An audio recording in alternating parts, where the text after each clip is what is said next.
आपल्याला आज शिकायचा आहे अपूर्णांकांचा चढता उतरता क्रम। आता अपूर्णांक आपण शिकलेलो आहे। जेव्हा छेद समान असतो तेव्हा त्याला म्हणतात समछेद अपूर्णांक। जेव्हा अंश सारखा असेल तेव्हा त्यांना काय म्हणतात? समान अंश असलेले अपूर्णांक असतात। हे आहे समछेद अपूर्णांक, म्हणजे याचा छेद सारखा आहे। मग जेव्हा छेद सारखा असेल तेव्हा आपल्याला काय करायचं? त्याचा चढता क्रम लावायचा। मग जर छेद सारखा असेल तेव्हा आपल्याला चढता क्रम लावायला सोपा असतो। छेद सारखा आहे मग ज्याचा अंश लहान तो अपूर्णांक लहान असतो। मग आता याच्यामध्ये कोणता अंश लहान आहे? 4, 14, 5, 19, 17 याच्यापैकी कोणता अंश लहान आहे? 4 हा लहान, म्हणून मग 4/7 हा अपूर्णांक सगळ्यात छोटा झाला। मग याच्यानंतर कोणता येईल राहिलेल्यामध्ये? 5/7 हा झाला। आता याच्यापैकी कोणता येईल? 14/7 नंतर कोणता येईल? 17/7 आणि नंतर कोणता येईल सगळ्यात शेवटी? 19/7। याला काय म्हणायचं? चढता क्रम म्हणायचं।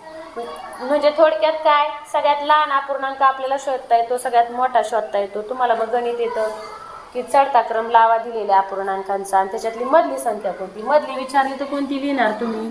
ही लिहिणार, बरोबर आहे। सगळ्यात लहान विचारली तर मग ही लिहिणार, सगळ्यात मोठा अपूर्णांक विचारला तर मग हा येणार। मग तुम्हाला हे सोपं जातं समान छेद असताना। मग तरी पण हे लक्षात ठेवायचं, जर छेद समान असेल तर ज्याचा अंश लहान तो अपूर्णांक लहान असतो, ज्याचा अंश मोठा तो अपूर्णांक मोठा असतो। दुसरा असं गणित असतं की त्याच्यामध्ये काय असतात? अंश समान असतात आणि छेद मात्र भिन्न असतात। मग इथं एक गोष्ट लक्षात ठेवायची, जेव्हा अंश समान असतो त्यावेळेला काय करायचं? ज्याचा छेद मोठा, आता इथं कोणत्याचा छेद मोठा आहे? ज्या अपूर्णांकाचा छेद मोठा।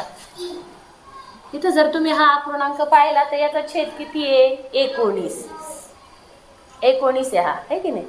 मग हा जो छेद आहे तो सगळ्यांमध्ये मोठा आहे। पण जेव्हा आपण ह्या अपूर्णांकाचा चढता क्रम लावतो किंवा लहान मोठा शोधतो अपूर्णांक, त्यावेळी लक्षात ठेवायचं ज्याचा छेद मोठा तो अपूर्णांक लहान। इथं एक गोष्ट लक्षात ठेवायची, अंश समान आहे, छेद मात्र भिन्न आहेत। मग ज्याचा छेद मोठा तो अपूर्णांक अशा वेळेला लहान असतो। मग आता इथं जर तुम्ही पाहिलं तर मग कोणता येईल पहिला? 3/19 हा झाला लिहून। आता राहिलेल्यामध्ये कोणाचा छेद मोठा आहे? 13। मग 2 नंबरला कोणता लिहिणार आपण? 3/13।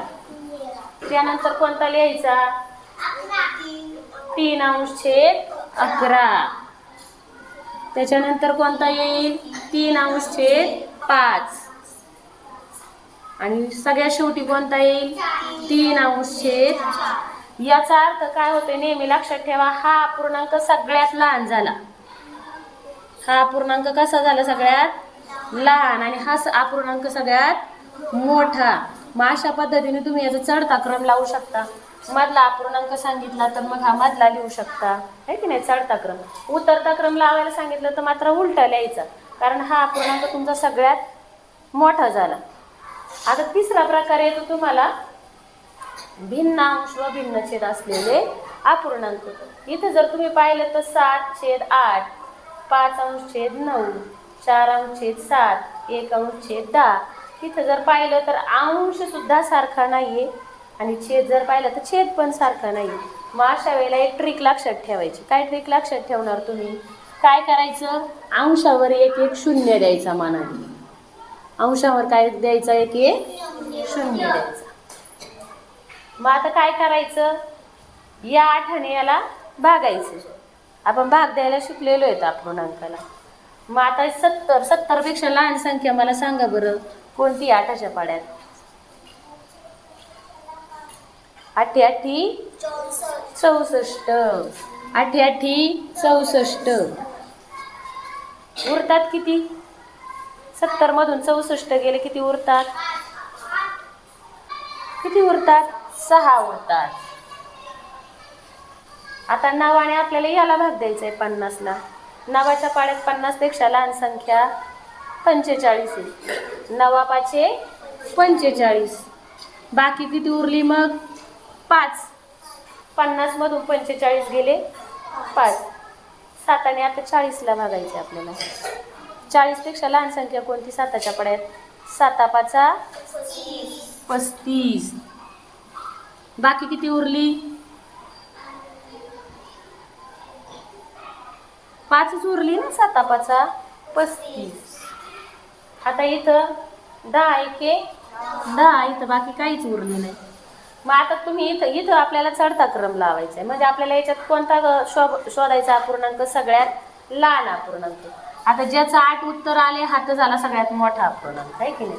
त्याच्यानंतर आता इथं एक आलाय म्हणजे हा सगळ्यात झाला लहान अपूर्णांक. म्हणजे पहिला अपूर्णांक कोणता लिहायला लागेल? 1/10. कारण मानाने 0 दिलाय आपण त्याच्यावर, तो नाही लिहायचा. आता 7/8 हा सगळ्यात मोठा झाला. मध्ये आलाय 5/9 आणि 4/7. मग आता तुम्ही जर पाहिलं तर इथं पण 9 5 45. बाकी 5 उरली. 7 5 35. इथे बाकी 5 उरली. मग आता काय करणार? बाकी सारखे आली, वरचं सारखं आलं. मग आता इथं जर पाहिलं तर 5/9 आणि 4/7. याच्यामध्ये कोणता लहान आहे? 4 लहान आहे का 5 लहान आहे? 4/7 लहान आहे की नाही. म्हणून हा अपूर्णांक लिहून टाकायचा 2 नंबरला. 4 कधी हे जर सारखं आलं तरच. आणि हे बऱ्याचदा सारखं येत नाही. आता 4/7 लिहिला आपण. मग त्याच्यानंतर कोणता लिहायचा? 5/9. आणि सगळ्यात शेवटी कोणता लिहायचा मग? 7/8. 7/8. म्हणजे इथं सगळ्यात लहान अपूर्णांक आला 1/10. सगळ्यात मोठा अपूर्णांक आला 7/8. दुसरं ह्याच पद्धतीचं गणित आहे. इथे जर तुम्ही पाहिले तर अंश वेगळे आहेत आणि छेद सुद्धा वेगळे आहेत. मग इथं काय करायचं? अशाच पद्धतीने सोडवायचं. बघू आपण सोडवून. काय करायचं इथे सांगा मला स्वरा? 0 द्यायचा मानाने. इथं काय करायचा? 0 द्यायचा आणि खालच्या संख्येने भाग द्यायचा. मग आता मागाच्या सारखं 8 8 64. 64. 70 मधून 64 गेले, खाली उरले 6. 7च्या पाड्यामध्ये 60 पेक्षा लहान संख्या कोणती? 7 8 56. 7 8 56. मग 60 मधून 56 गेल्यावर उरले किती? 4. 9च्या पाड्यामध्ये 80 पेक्षा लहान संख्या. 9 8 72. 9 8 किती? 72. 80 मधून 72 गेले, खाली उरतात 8. इथं आता 6च्या पाड्यामध्ये 50 पेक्षा लहान संख्या. 6 8 48. बाकी उरते 48. 50 मधून 2 गेल्यावर 2 उरते. आता इथं पाहिलं तर याच्यावरून लहान मोठेपणा तुम्हाला ठरवता येत नाही, कारण सगळे सारखेच आलेत भाग. मग बाकी पाहिजे.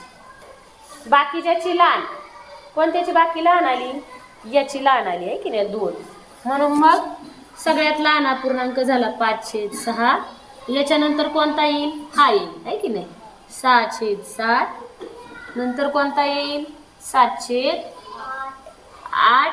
आणि नंतर सगळ्यात शेवटी कोणता येईल? 8/9.